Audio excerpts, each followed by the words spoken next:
When I played Syberia for the first time as a teenager almost 20 years ago, I was just blown away. The game looked just incredible, and its environments are one of the things that inspired me to become an artist. So now, in expectation of Syberia, the world before, I wanted to recreate the scene from the very first game. I wanted to see how the original Syberia would look if it was made today. And this is the result.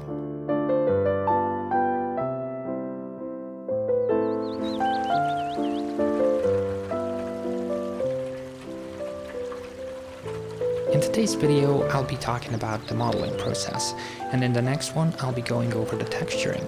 The entire scene was made using Blender and Photoshop, and I used After Effects for compositing and animation. This is going to be a bit of a long video, so let's just jump right in. So this is a program called FSpy. I imported the original screenshot into it, and now I'm adjusting the vanishing points. When that's done, I can bring in and place the ground plane. And that is that. Now we just have to export it and bring it into Blender, and you have everything set up perfectly. FSpy is great, because with it I can accurately match the original scene's camera angle, placement, and focal length. It would be really hard to do that any other way. This allows me to create a scene that looks as close to the original as possible. Now I just have to look through the camera and place objects in the scene with the background as the guide. At this point, all of this is still pretty rough. I just try to figure out where all the large shapes need to be. I'm not being too precise, cause I'll be going over this later. Like this arch. It's not really precise and I'll have to go over it later and adjust it, but that's good for now.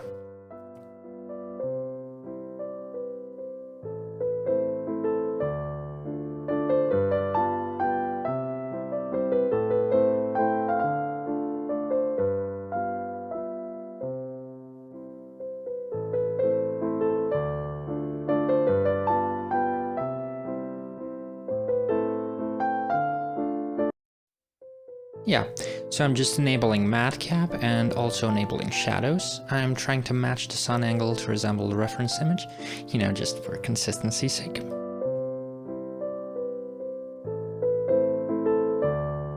Working on top of the reference like this is really great because it removes a lot of guesswork.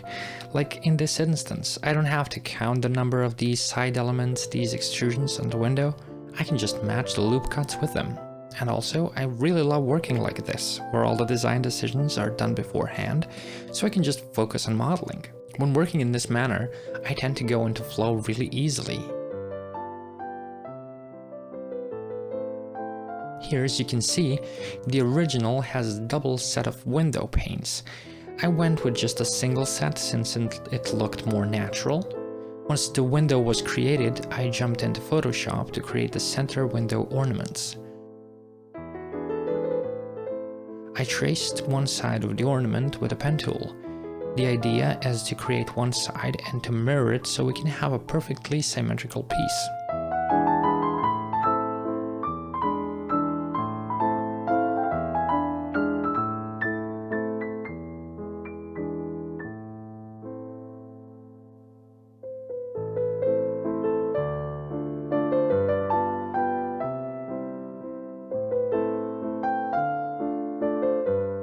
Now I just have to tweak it a bit and it's ready to be mirrored.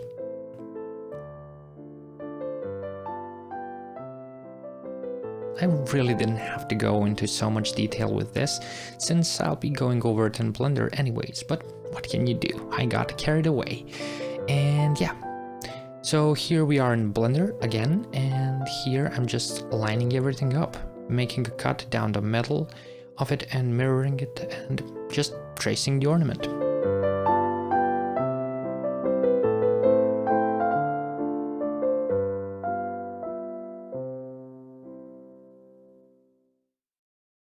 While I'm tracing, I make sure to place edge loops based on where I'll be doing the extrusions later, like right here.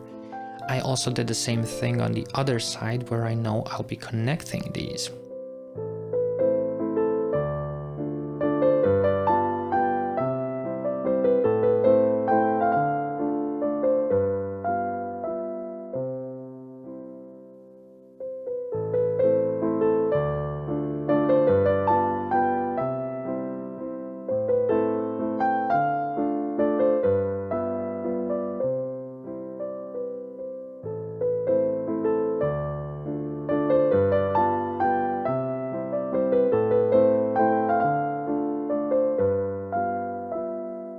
And here I'm just trying to align it as close as possible to the original.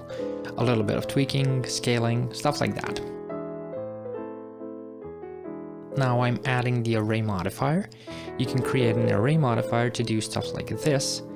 You can create an empty object and use it as the object for the object offset function of the array modifier. That way you can array objects around the pivot point of the empty. In this scenario, the rotation of the empty is determining the spacing of the objects. I don't know why I do stuff like this sometimes. It would be so much smarter just to use a mirror modifier, but yeah. Sometimes when I get carried away and work on autopilot, I tend to do stuff like this, you know, the grindy way and not the smart way. I just realized that as I was watching this recording.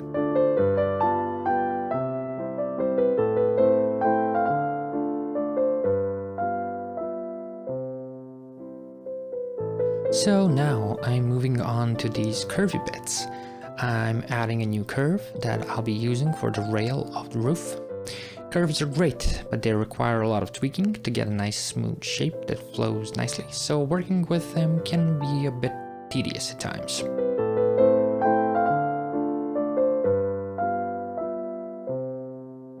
So right here, in order to make the roof rail, I created a circle and I'm using it as a bevel object for the roof curve, and that's how you create a profile.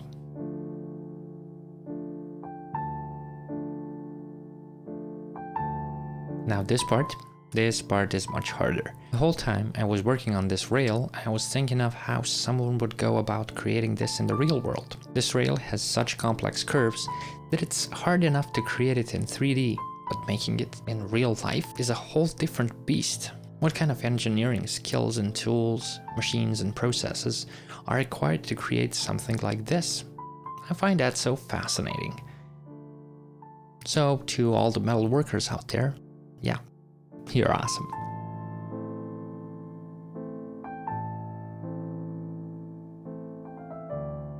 So here I switched gears a little. I converted this curve into a mesh and I'm creating the next part with a spin tool and tweaking it with proportional editing and regular editing. As you can see, I'm trying to get the shape as close as possible. And yeah, this shape is not perfect in the end. If I was creating this to be a real-time game asset, I would spend more time making sure this rail looks great from all angles. But since I know that I will be rendering this image just from a single viewpoint, there is no need to tweak it any further. So now I started working on this side panel, but I realized quite quickly that it would be a good idea to make those side beams first. So that's what I did. That way it will be easier to figure out how to connect the side panel to the beam and what shape the panel needs to have.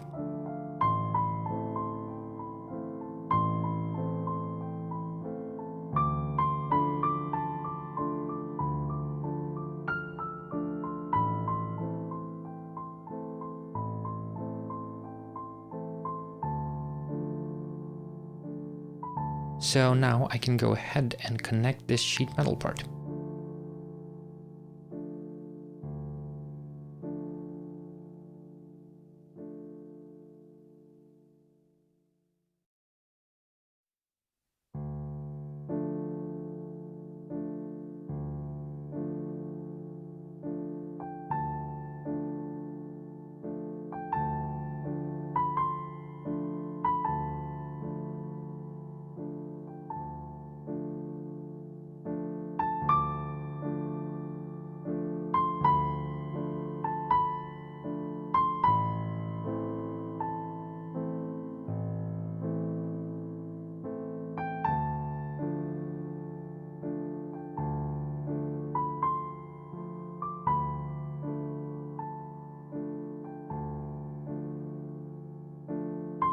And now the roof.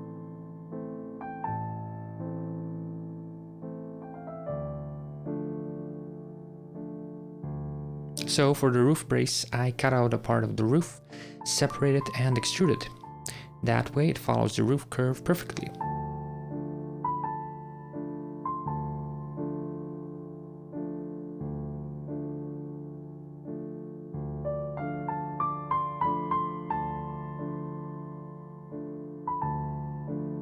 just making sure nothing is sticking out. From here on out, I'm not looking at the background image so much. I'm referencing the image on a separate monitor. Most of the things are now lined up, and if I have some things that I need to figure out, like some design decisions made in the original, I can just zoom in on the reference image and try to solve the riddle there. That's much easier than if I was looking at the background image. So now, when I converted this curve into a mesh, there's just way too much geometry. So I'm using the decimate modifier with the unsubdivide setting. And now I'm manually selecting the geometry along the length of the rail and dissolving those edges manually.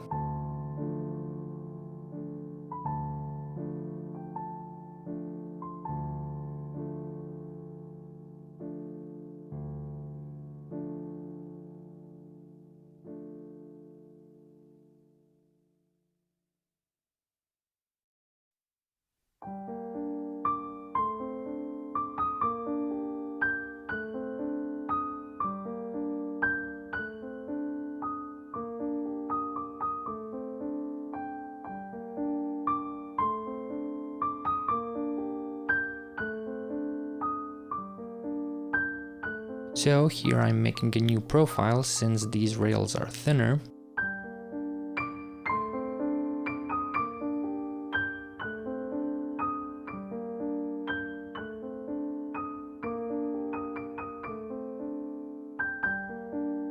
And now moving on to the lanterns. It wasn't really clear on the reference how these lampposts were connected to the main structure, so here I'm trying to figure out what would work best.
So now the fun part. I found this free font called Newton on the font website, and it's pretty close to the original font used for the Vorarlberg factory sign. I converted the text into a mesh, and then I separated each character into a separate object so I can arrange them individually. It was fun to figure out how to arrange these, since all of them have a different rotation and they are offset on all three axes. Again, it would be an interesting thing to solve if I had to create this in the real world.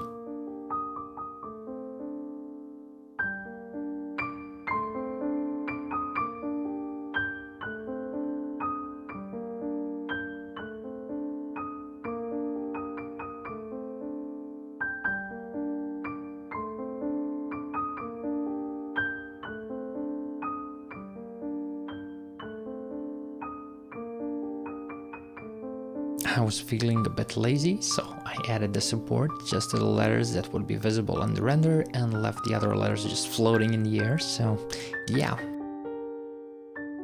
Moving on.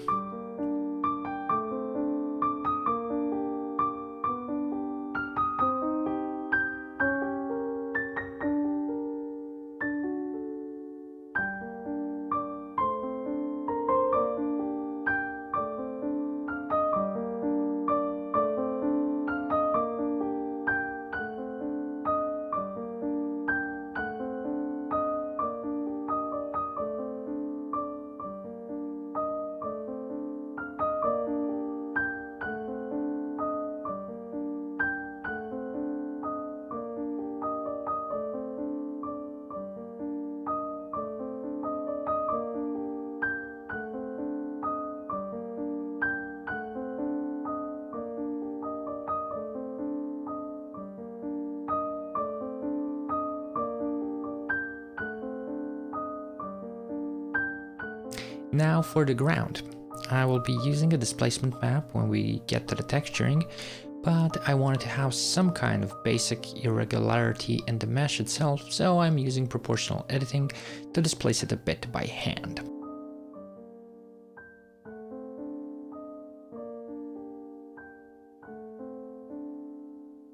I wasn't really sure how these roof supports were intended to work or how they look exactly, so I went ahead and winged it a bit, and they ended up looking fine.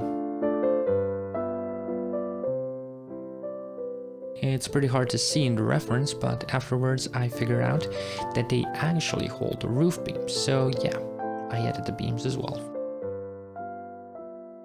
Just reusing the cylinder of the main window to create the arched roof.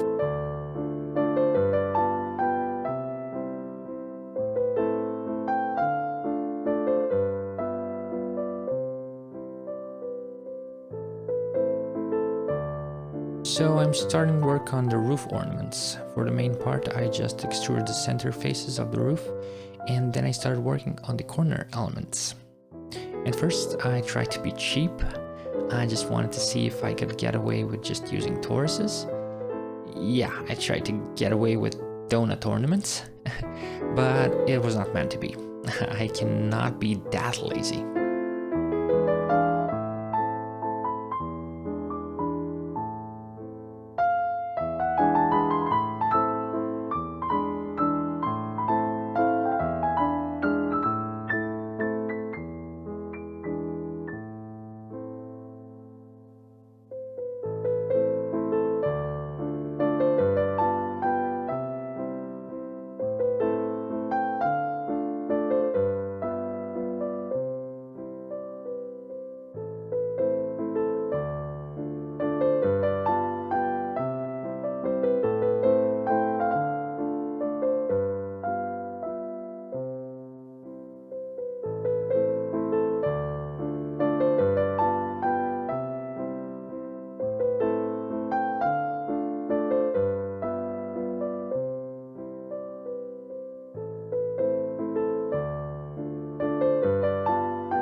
So yeah, here I'm creating the proper ornaments, and as always, proportional editing is a godsend for stuff like this.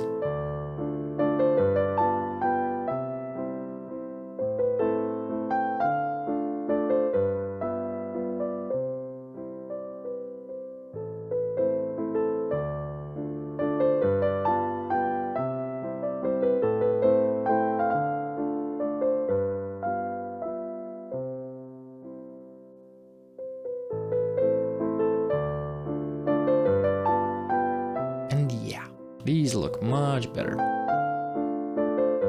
Now I figured out that the curve of the roof on the left side is not really on point, so I'm reworking that part.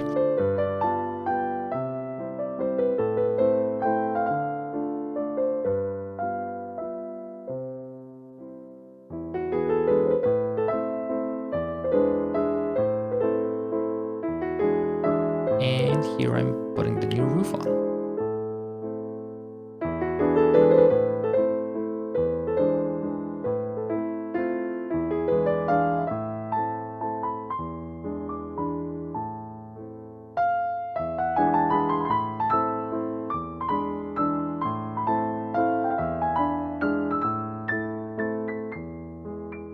Bye bye donuts.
So for this entrance, it was pretty hard to see the actual design of it, so I started winging it.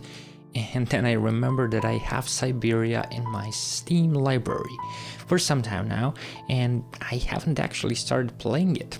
So I used this as an excuse to play it again, and I figured out that the entrance looks totally different. But hey, it's far off in the background, so no need to rework it, if you ask me.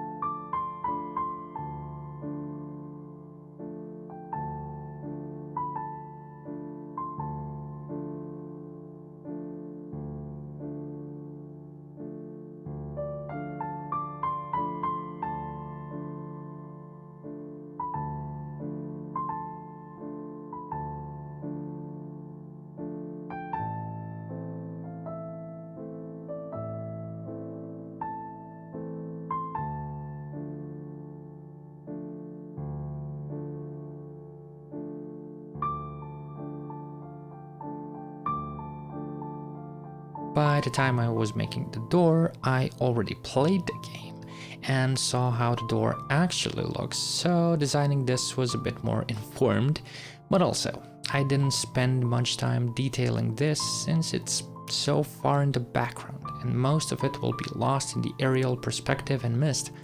It was important that the large shapes are readable and that it looks similar to the original.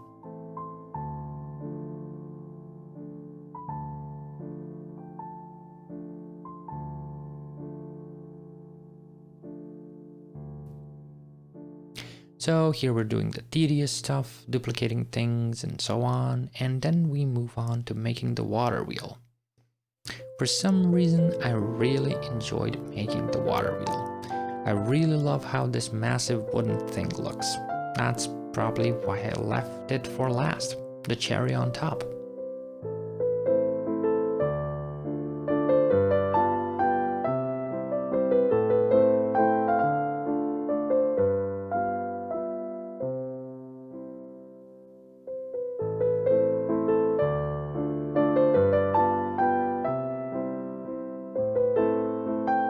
So when you're doing things like this, align the vertices of one object with the vertices of another and you'll be able to build them quite easily. And again, I'm placing an empty here so I can use it for the array.